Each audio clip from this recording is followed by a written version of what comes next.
In 2016, contraceptive use averted 2.2 million unplanned pregnancies in developing regions that would have resulted in abortion and an additional 1.9 million that would have resulted in unplanned births. Unplanned births are just as unhealthy for the mamas, the babies, and even taxpayers. Some of the contraceptives that were used include female condoms, male condoms, pills, patches, shots, IUDs, implants, vaginal rings, and various other methods. Good morning, ladies and gentlemen. My name is Madison Richardson, and today we're going to talk about why birth control should be available to everyone. Birth control should be available to everyone because it lessens the effects of menstruation. 31% of women actually report that their primary reason for getting on birth control was to ease the discomforts that come with menstruation. 20% of women report that the pain that accompanies menstruation hinders them from completing their daily activities. However, this doesn't have to be a lifelong issue.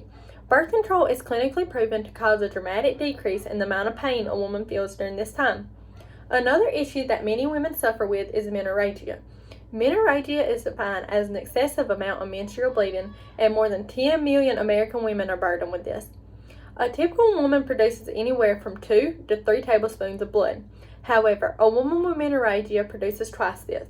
A woman with menorrhagia can fill this cup up anywhere from 6 to 8 times with blood while she is on her period. However, it does not have to be a lifelong issue either. Birth control is proven to lighten a woman's blood flow by anywhere from 71 to 94%. This is huge. Another issue that many women face is an increase in the amount of acne during their period. However, birth control can reduce this risk by up to 55%, resulting in happier, more confident women, which is exactly what our world deserves. Birth control should be available to everyone because it saves taxpayers money. Lower income women are more likely to suffer from unintended pregnancies. When they become pregnant, they often receive government assistance. This is paid by taxpayers. In 2016, the government spent $21 billion on unintended pregnancies. This is equal to $336 for every woman between the ages of 15 and 44. However, 40% of pregnancies do end in abortion, but taxpayers pay 24% of this cost. This model shows in red and yellow how much taxpayers actually spend on the total cost of abortion. In 2016, Oregon implemented a pharmacy access model to birth control.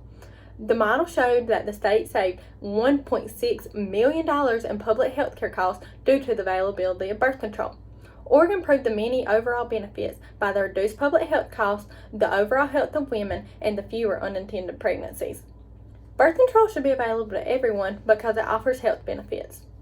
Ovarian cancer is the 5th leading cause of cancer-related death in women.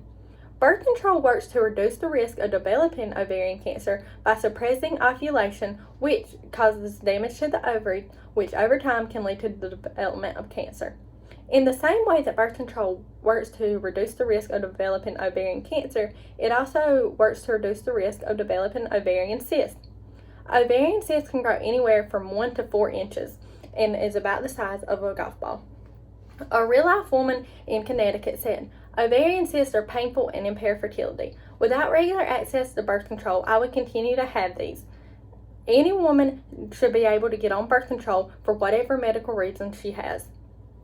Other issues that women have that birth control can help is uterine cancer.